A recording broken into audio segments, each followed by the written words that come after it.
జంధ్యం వేసుకునేటప్పుడు యూరిన్కి వెళ్తున్నాం మనం. ఇదివరకు షర్ట్లు వేసుకునే వాళ్ళు కాదు, యూరిన్కి వెళ్ళేటప్పుడు. ఇప్పుడు అంటే షర్ట్ వేసుకుంటాను, ప్యాంట్ వేసుకుంటాను కాబట్టి ఇబ్బంది లేదు. ఇప్పుడు షర్ట్ వేసుకునే వాళ్ళు, పంచెతో ఉండే వాళ్ళు అయితే యూరిన్కి వెళ్ళేటప్పుడు ఇదిగో ఈ విధంగా ఎడం చెవికి వేసుకోవాలి. బాత్రూమ్కి వెళ్ళే వాళ్ళు, లెట్రూమ్కి వెళ్ళే వాళ్ళు అయితే, రెండుకి వెళ్ళే వాళ్ళు అయితే ఇట్లా కుడి చేతికి వేసుకోవాలి.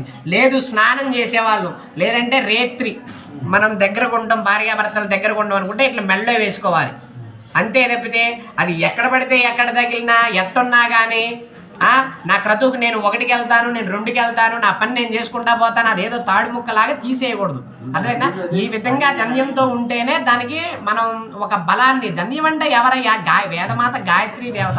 ఆమెకి కావాల్సినటువంటి, ఆమెకి ఎంత వాల్యూ ఇచ్చి ఆమెను ఎంత మనం పూజిస్తే అంత మనకి ఆదాయం అనేది, అంత సంపద అనేది, అంత ఆరోగ్యం అనేది కలిగిద్ది. నాకు ఎన్ని చేసినా కలిసి రావట్లేదు అయ్యగారు అంటే, నీ పిల్ల 10 దాకా పడుకుంటే ఎట్ట కలిసి వచ్చిద్దా? ఆడపిల్ల నవ్వటంగా చెయ్యట్టు పెట్టుకొని నవ్వటం కాదు. స్త్రీమూర్తి అంటే ఏంటి? ఇంట్లో నువ్వు బయట ఎన్ని కష్టాలైనా పడు, ఆడపిల్ల ఇంట్లోకి వచ్చేపడి శుభ్రంగా స్నానం చేసి చక్కగా నిండుగా బొట్టు పెట్టుకొని, వాళ్ళు బొట్టు కూడా పెట్టుకోవట్లేదు, స్టిక్కర్లుగా తయారయ్యారు. స్టిక్కర్లు అండి, కుంకుమ, కాస్త కుంకుమ పెట్టుకోలేరా? కాస్త కుంకుమ పెట్టుకొని 2 పూలు ఏదో ఒకటి. ఇదివరకు నేను పూర్వం నా చిన్నతనంలో నేను చూసేవాడిని, ఆడవాళ్ళు ఏ మిరప పువ్వో, మందార పువ్వో, బంతి పువ్వో ఏదో ఒకటి పెట్టేవాళ్ళు. ఇవాళ అదేం లేదు. ఏది మొగుడు తీసుకొచ్చి ఆ 3 మూరలో మల్లె పూలు తెస్తేనే పెట్టుకుంటున్నారు. అయ్యే పూలు అయినాయి వాళ్ళకి, మిగతాయి పూలు కదా. ఏదో ఒక పువ్వు పెట్టుకోవాలి. పువ్వు పెట్టుకొని స్త్రీ మంచిది కాదు, పువ్వు తప్పక ధరించాలి. మీకు 5వ ఇస్తుంది. ఇవాళ మెట్టెలు వేసుకోవట్లేదు ఆడవాళ్ళు, పెళ్ళైన వాళ్ళు. నేను వివాహానికి వెళ్తే నాకు ఎంత ఇబ్బంది అవుతుందో తెలుసా? నేను ఎవరికైనా సూత్రం తీసుకొని, మంగళసూత్రం తీసుకొని అందరికి అక్షతలు ఇవ్వాలంటే ఆమె కింద మీద 1/2 గంట చూసి ఇవ్వాల్సి వస్తుంది.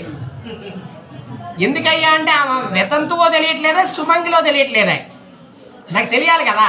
తెలియాలంటే నువ్వు 5వ నిండుగా కనపడాలి కదా. నీకు భగవంతుడు ఇచ్చినటువంటి మహాదృష్టం అది. పసుపు కుంకుమ పెట్టుకోవడం, ఆడవాళ్ళు శుక్రవారం కాళ్ళకు పసుపు రాసుకోవడం, కాస్త ఇంటి ముందు ఏదైనా నిమ్మకాయలు మార్చుకోవడం, గుమ్మడికాయ మార్చుకోవడం, వారానికో నెలకో ఎప్పుడైనా కాస్త గుమ్మానికి పసుపు రాసి కుంకుమ బొట్లు పెట్టుకోవడం ఎవరు చేస్తున్నారయ్యా? ఇవాళ మీరు కూడా మా యాంగారు చేయలేదు అయ్యగారు. చక్కగా వాడితో పెయింటింగ్ మిషన్తో తెప్పిస్తున్నారు, చక్కగా అవి కూడా సరే, ఇవి కూడా రాపిస్తున్నారు, కుంకుమ బొట్లు కూడా దర్వాజాలకి. ఏమయ్యా పసుపు రాసుకొని బొట్లు పెట్టుకోలేరా? అవన్నీ చేయించుకోవాలి. పూర్వ శాస్త్ర సాంప్రదాయం. ఇంటి ముందు తులసి మొక్క ఉండాలా. తులసి మొక్క ఉండటం వల్ల